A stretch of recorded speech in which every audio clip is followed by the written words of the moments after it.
ایران کو صرف نقشے پر موجود ایک ریاست سمجھنا یا ایک ملک سمجھنا سب سے بڑی غلطی ہے۔ ایران نہ صرف ایک ملک ہے، نہ صرف ایک فوجی طاقت، بلکہ ایک نظریہ، ایک اسلامی تحریک اور ایک روحانی مزاحمت ہے۔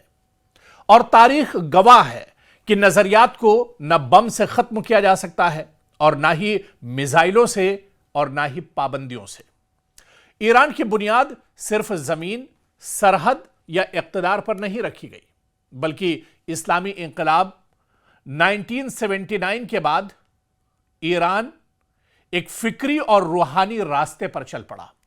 یہ وہ راستہ ہے جو کہتا ہے کہ ظلم کے سامنے سر نہ جھکاؤ، امریکی اور صہیونی بالادستی کو قبول نہ کرو، مظلوم کے ساتھ کھڑے رہو چاہے قیمت کتنی ہی بھاری کیوں نہ ہو۔ اسی لیے ایران کے خلاف ہر سازش ناکام ہوتی ہے، کیونکہ ریاستیں ہاری جاتی ہیں مگر تحریکیں نہیں۔ خامنئی صرف ایک لیڈر نہیں ہے، دراصل ایک علامت ہے، اور یہی ہے کہ ایک لمبے عرصے سے خامنئی اپنی پوزیشن پر ٹکے ہوئے ہیں۔ ایران کے سپریم لیڈر آیت اللہ علی خامنئی کو صرف ایک حکمراں سمجھنا دراصل مغرب کی، امریکہ کی، اسرائیل کی سب سے بڑی فکری شکست اور سب سے بڑی ناکامی ہے، کیونکہ وہ صرف فوج کے سربراہ نہیں ہیں، صرف حکومت کے قائد نہیں ہیں، بلکہ ایک فکری مرکز، ایک دینی پہچان اور ایک مزاحمتی علامت ہے۔ ایسے لیڈر کو ہرانا ممکن نہیں، کیونکہ وہ محلوں میں نہیں بلکہ دلوں میں رہتے ہیں۔ اور دراصل کہیں نہ کہیں مغرب کی یا امریکہ کی، یا یہ کہا جائے کہ جو سپر پاور اپنے آپ کو کہتے ہیں، ان کی ناکامی کی اصل وجہ یہی ہے، کیونکہ امریکہ اور اسرائیل نے ایران کے خلاف سب کچھ آزما لیا ہے۔ پچھلے کئی دہائیوں میں آپ دیکھ لیجئے، کئی برسوں میں آپ دیکھ لیجئے کہ ان ممالک نے ایران کے خلاف تمام پروپیگنڈے کر لیے، سب کچھ آزما لیا۔ یعنی ایران پر آپ دیکھیں کہ معاشی پابندی لگا دی گئی، میڈیا پروپیگنڈا ایران کے خلاف کیا گیا، خفیہ جنگ ایک طرح سے چھیڑ دی گئی، دہشت گرد گروہوں کی پشت پناہی کی گئی، سائبر حملے ایران کے اوپر کیے گئے، سائنسدانوں کا قتل کیا گیا، ایران کے جنگی جو جنرل کرنل کمانڈر ہیں ان کا قتل کیا گیا۔ لیکن نتیجہ کیا نکلا؟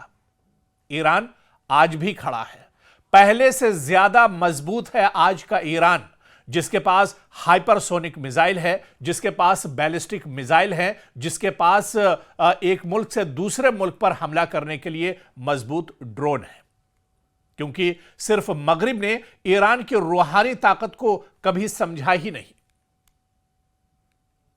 اور یہی روحانی ہتھیار ایران کا سب سے بڑا، سب سے مضبوط اور سب سے طاقتور ہتھیار ہے۔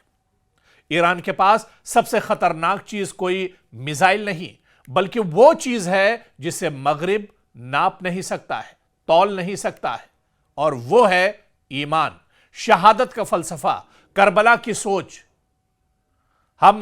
اور ایران میں جب جب اس طرح کے حالات آتے ہیں، آپ دیکھیے کہ ایک نعرہ اٹھتا ہے کہ ہم ذلت قبول نہیں کریں گے، اور یہی عزم دراصل ایران کے جیت کا فارمولا ہے۔ اور یہی وجہ ہے کہ قاسم سلیمانی شہید ہوئے مگر مزاحمت زندہ رہی، پابندیاں لگی مگر خود کفالت بڑھی، دباؤ آیا مگر جھکاؤ کبھی نہیں آیا۔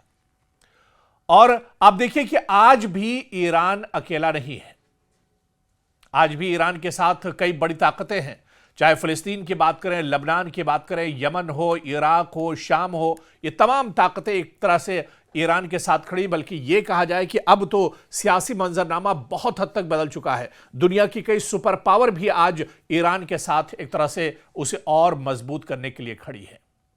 اور یہ سب صرف جغرافیہ نہیں ہے، یہ ایک ہی فکر، ایک ہی مزاحمت اور ایک ہی ایک طرح سے سمت ہے، اور اسی کو دنیا ایکسس آف ریزسٹنس کہتی ہے۔ اور یہی امریکہ اور اسرائیل کے لیے سب سے بڑا دراصل ڈر ہے۔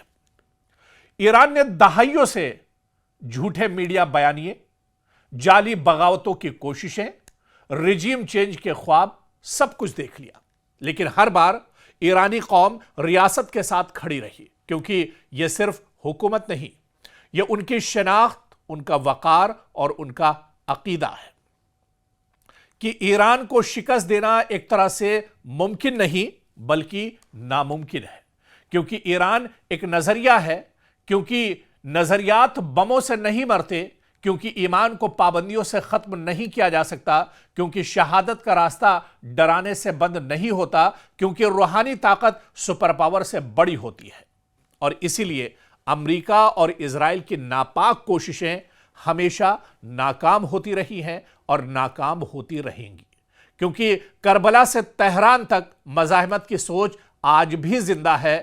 حسین کے ماننے اور چاہنے والوں کو کرۂ ارض سے ختم نہیں کیا جا سکتا ہے۔ دراصل ایران کا مستقبل ہی عالمی نظام سے جڑا ہوا ہے۔ ایران کل بھی زندہ تھا، ایران آج بھی زندہ ہے، اور ایران کا مستقبل ایک طرح سے روشن ہے، یعنی ایران آنے والے دنوں میں بھی ایک طرح سے پورے آب و تاب کے ساتھ، پوری شان و شوکت کے ساتھ باقی رہے گا۔